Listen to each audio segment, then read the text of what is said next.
नमस्कार। और ये डेटा क्या कहता है कि एक नए एपिसोड में आप सबका स्वागत है। मैं हूं अजय प्रकाश। सबसे पहले आप सब लोगों को हमारे 76वें स्वतंत्रता दिवस के मौके पर बहुत बहुत बधाई और शुभकामनाएं। हमने आज़ादी के 75 साल पूरे किए और इसी के साथ आज से हम प्रवेश कर रहे हैं अमृत काल में। अब जिन लोगों ने निर्मला सीतारमण की बजट स्पीच नहीं देखी थी, उन लोगों को केवल सूचना के लिए बता दूं कि इस टर्म का इजाद हमारे प्रधानमंत्री श्री नरेंद्र मोदी जी ने किया था, जो एक्रोनिम्स और ऐसी टर्म्स बनाने में बहुत माहिर हैं। उनके मुताबिक अगले 25 साल का जो समय है, उसमें भारत पूर्ण रूप से आत्मनिर्भर बनने जा रहा है।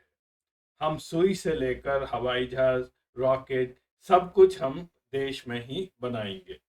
आप सबको याद ही होगा कि इस टर्म का सबसे पहला जो इस्तेमाल था वो हमारे प्रथम प्रधानमंत्री श्री जवाहरलाल नेहरू जी ने आज़ादी के बाद किया था, सेल्फ रिलायंट इंडिया या आत्मनिर्भर भारत। आज 75 साल बाद मोदी जी भी भारत को आत्मनिर्भर बनाना चाहते हैं। फर्क सिर्फ इतना है कि नेहरू जी का आत्मनिर्भर भारत बहुत अलग था और मोदी जी का आत्मनिर्भर भारत कुछ और ही है।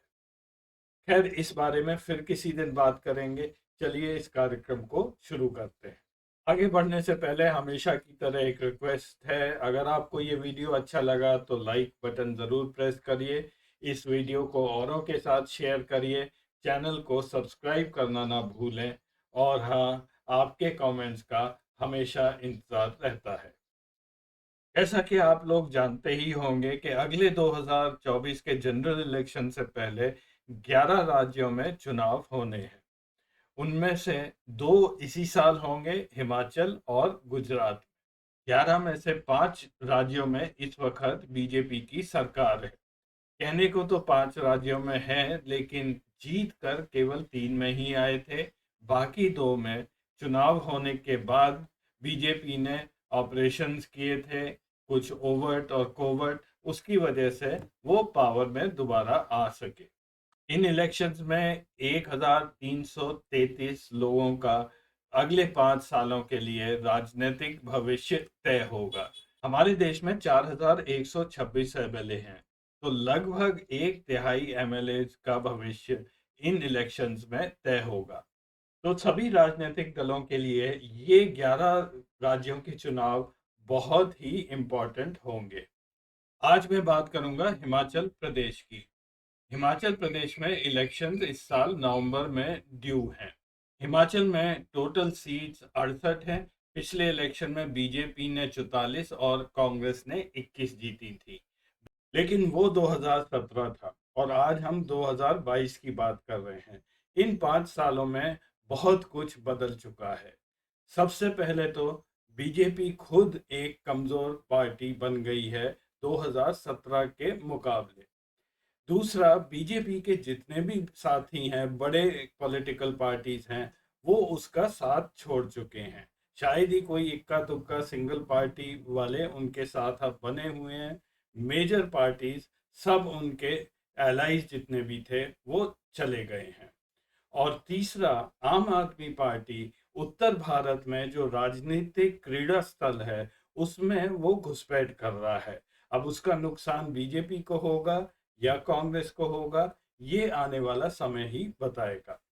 चाहे हिमाचल एक छोटी स्टेट है, केवल 68 सीटें हैं, लेकिन वो इस फेज ऑफ इलेक्शन जो 11 राज्यों में चुनाव होने हैं, इसका वो मूड सेट करेगा, एक ट्रेंड सेट कर देगा। खासकर इसलिए कि उसके 1 महीने बाद ही एक और बहुत महत्वपूर्ण इलेक्शन आने वाला है, वो है गुजरात का। अब बीजेपी बिल्कुल नहीं चाहेगी कि वो गुजरात का इलेक्शन एक हिमाचल की हार के बाद वहां पर एंटर करे।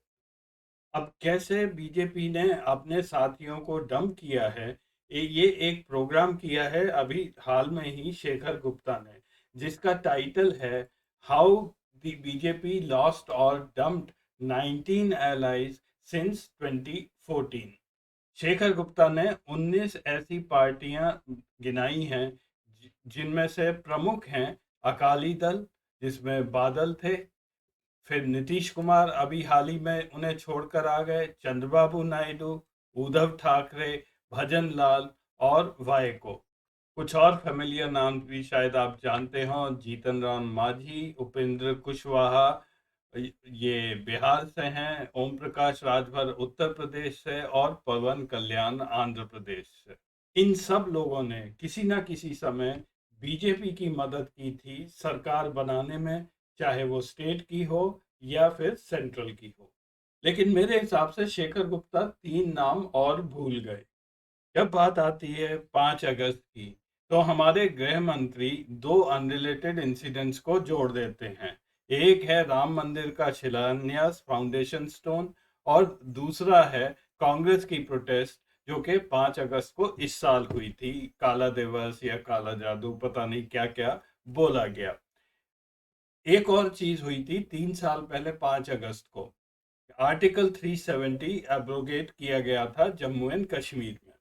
उस समय बीजेपी के वहां पे सहायक पार्टी थी पीपल्स डेमोक्रेटिक पार्टी, जो उनके साथ वहां पर 2018 तक सरकार बनाए हुए थी। महबूबा मुफ्ती को आर्टिकल 370 खत्म करने के बाद उनको जेल में डाल दिया गया और वो आज तक जेल में है। दूसरे नंबर पर हैं चिराग पासवान, जिनका पिछले बिहार इलेक्शन में इस्तेमाल किया गया था नीतीश कुमार के वोट्स काटने के लिए। वो कुछ हद तक इसमें सफल भी हुए, लेकिन पूरी तरह सफल नहीं हुए। आज बीजेपी उनको बिल्कुल भूल चुकी है।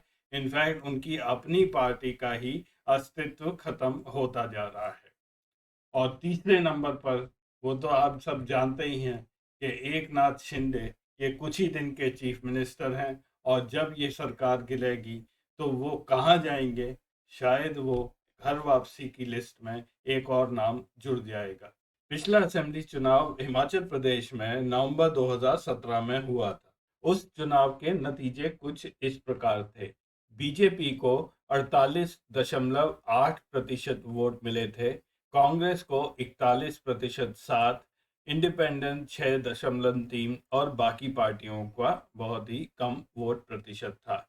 इस वोट प्रतिशत की वजह से बीजेपी को 44 सीटें मिली, कांग्रेस को 21, 2 निर्दलीय और 1 सीट गई थी सीपीआईएम को। 2017 से आज के बीच में केवल 1 सीट का हस्तांतरण हुआ है। बीजेपी की 1 सीट पर उपचुनाव हुआ था जो कांग्रेस ने जीत लिया। आज बीजेपी की 43 सीटें हैं और कांग्रेस की 22।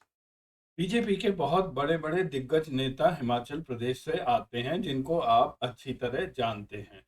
अब 2022 में अगर बीजेपी चुनाव हार जाती है तो इन नेताओं का भविष्य भारतीय जनता पार्टी में गड़बड़ा जाएगा। बीजेपी परफॉर्म और पेरिश वाले उसूल पर बहुत कड़ी तरह अमल करती है, और इसी वजह से बीजेपी के बड़े बड़े नेताओं को साइडलाइन कर दिया गया है। 2021 में हिमाचल प्रदेश में 4 उपचुनाव हुए थे, एक पार्लियामेंट्री कॉन्स्टिट्यूएंसी का और 3 असेंबली कॉन्स्टिट्यूएंसीज के। मंडी पार्लियामेंट्री कॉन्स्टिट्यूएंसी के उपचुनाव में भारतीय जनता पार्टी को एक कड़ा झटका लगा। यहाँ पर कांग्रेस की प्रतिभा सिंह ने अपने बीजेपी प्रतिद्वंदी को हरा दिया था, हालांकि मार्जिन केवल 1% का ही था। ये सीट 2019 में भारतीय जनता पार्टी के राम स्वरूप शर्मा ने जीती थी, करीब 68% मार्जिन से। हालांकि जीत का मार्जिन केवल 1% का था, लेकिन वोट स्विंग कांग्रेस के फेवर में करीब 70% का था, और ये एक बहुत गंभीर बात थी जो कि बीजेपी को परेशान करने लगी। उन्हीं दिनों 3 उपचुनाव और हुए थे असेंबली के लिए। वो तीनों सीटें कांग्रेस ने जीती थी। इससे पहले उसमें से एक सीट पर भारतीय जनता पार्टी जीत चुकी थी। अब कहने के लिए ये था कि नुकसान तो इतना नहीं है, केवल एक सीट ही बीजेपी हारी, लेकिन जरा आप इस डेटा को देखिए। ये टेबल 2 हिस्सों में है।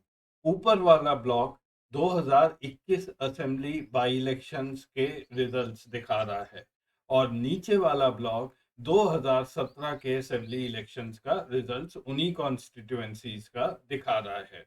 अब ध्यान दीजिए लास्ट कॉलम पर, जो कि विन परसेंटेज दिखा रहा है। सबसे पहले फतेहपुर, ये सीट पहले भी कांग्रेस के पास थी और 2021 में भी रही, लेकिन विन परसेंटेज पहले 2.2% थी, जो बढ़कर 10.2% हो गई, यानी कि 8% का स्विंग कांग्रेस के फेवर में रहा। दूसरा था अर्की, यहाँ पर कांग्रेस जीती। यहाँ पर विन परसेंटेज करीब 4% कम हो गई थी। और लास्ट में जुब्बल कोटखाई असेंबली में कांग्रेस जीती थी। ये सीट पहले भारतीय जनता पार्टी के पास थी। यहाँ पर विन परसेंटेज 11.2 थी और पहले 2017 में बीजेपी 1.9% से ये जीती थी कांग्रेस के प्रतिद्वंदी से। 2021 में भारतीय जनता पार्टी इस सीट पर तीसरे स्थान पर आई और उसको केवल 2644 वोट्स ही मिले। अब ये बीजेपी के लिए बहुत अच्छी खबर नहीं थी, इनफैक्ट एक झटका लगा है बीजेपी को। अगर अब 8 से 10% का स्विंग देख रहे हैं बीजेपी के खिलाफ, तो आने वाले चुनावों में अगर यही ट्रेंड रहा तो बीजेपी की सीट्स बहुत ड्रास्टिकली रिड्यूस हो जाएंगी। और ऐसा नहीं है कि बीजेपी को इन चीजों का संकेत नहीं था। उसी साल मार्च 2021 में म्यूनिसिपल कॉरपोरेशंस के चुनाव हुए थे और उसमें भी बीजेपी की परफॉर्मेंस कोई खास अच्छी नहीं रही। 4 म्यूनिसिपल कॉरपोरेशंस में चुनाव हुए थे, मंडी, धर्मशाला, पालनपुर और सोलन। अगर मैं इनको एग्रीगेट यानी कि टोटल दिखाऊं तो इन सब में टोटल वार्ड्स थे 64।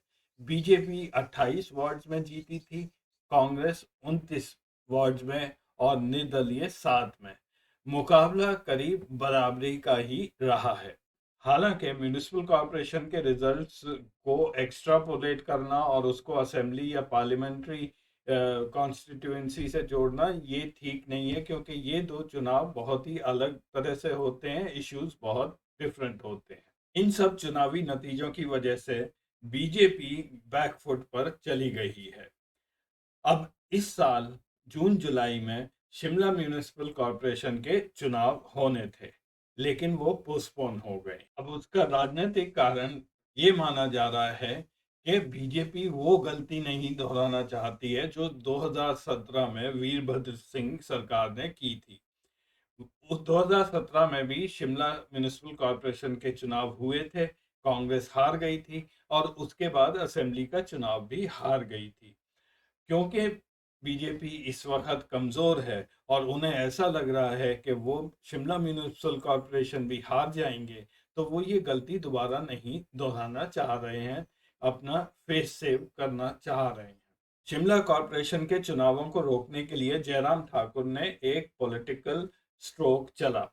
उन्होंने एक सडनली शिमला कॉरपोरेशन के सीट्स बढ़ा दी और ये जानते हुए कि उनका ऐसा करने से ऑपोजिशन वाले इसको नहीं मानेंगे और हल्ला हल्ला गुल्ला करेंगे। और ऐसा ही हुआ। एक पीआईएल दर्ज किया गया हाई कोर्ट में, उसकी सुनवाई अभी तक नहीं हुई है और इसी प्ली को लेते हुए जयराम ठाकुर ये कहते रहते हैं कि जब तक कोर्ट का डिसीजन नहीं आएगा तब तक हम शिमला म्यूनिसिपल कॉरपोरेशन के चुनाव कैसे करा सकते हैं। और इस सिचुएशन को बचाने के लिए जयराम ठाकुर आजकल मोदी जी के अनुसार, जैसे बोलते हैं, रेवड़ियां बांटने में लगे हुए हैं। उन्होंने जो स्लम में रहने वाले लोग हैं उनको प्रॉपर्टी राइट्स दे दिए हैं। पावर यानी इलेक्ट्रिसिटी का रेट्स उन्होंने किसानों के लिए कम कर दिया है और गवर्नमेंट एम्प्लॉयज की तनख्वाहें बढ़ा दी हैं। और अगर इतनी मुसीबतें बीजेपी के लिए कम नहीं थी, तो एक और बहुत बड़ी मुसीबत जेपी नड्डा जी के लिए आ रही है। हालांकि बीजेपी ने कहा है कि अगले इलेक्शन में जयराम ठाकुर ही बीजेपी को लीड करेंगे, लेकिन उन्होंने अभी तक ये नहीं बोला है कि जयराम ठाकुर ही अगले मुख्यमंत्री होंगे।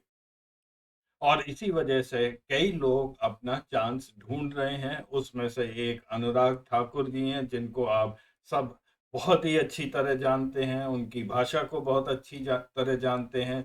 वो आजकल मंत्री भी हैं, उनका प्रमोशन हो चुका है और वो इस समय दरवाजे पर खड़े हुए हैं कि कब उनके हाथ हिमाचल प्रदेश के मुख्यमंत्री की कुर्सी हाथ लग जाए। मैं एक डिस्क्लेमर दे देता हूँ, ये कोई ऑथेंटिक इंफॉर्मेशन नहीं है किसी सोर्स से, ये केवल मीडिया रिपोर्ट्स ही हैं। ऐसी अटकलें लगाई जा रही और मीडिया रिपोर्ट्स के द्वारा ये रिपोर्ट किया गया है कि उधर आम आदमी पार्टी ने अपना कैंपेन हिमाचल प्रदेश में पूरी तरह शुरू कर दिया है। वो लोग डोर टू डोर कैंपेनिंग आजकल कर रहे हैं। आम आदमी पार्टी ने ये घोषणा की है कि वो पूरी 68 सीटों पर चुनाव लड़ेंगे और आम आदमी पार्टी का चुनाव में कूदने की वजह से दोनों बीजेपी और कांग्रेस दोनों ही इस वक्त घबराए हुए से हैं, क्योंकि अभी तक हिमाचल प्रदेश में चुनाव जो डायरेक्ट चुनाव होता था दो पार्टी के बीच में, यानी बीजेपी और कांग्रेस। आम आदमी पार्टी के आने की वजह से ये त्रिकोणा चुनाव हो जाएगा, ट्रायंगुलर कंटेस्ट।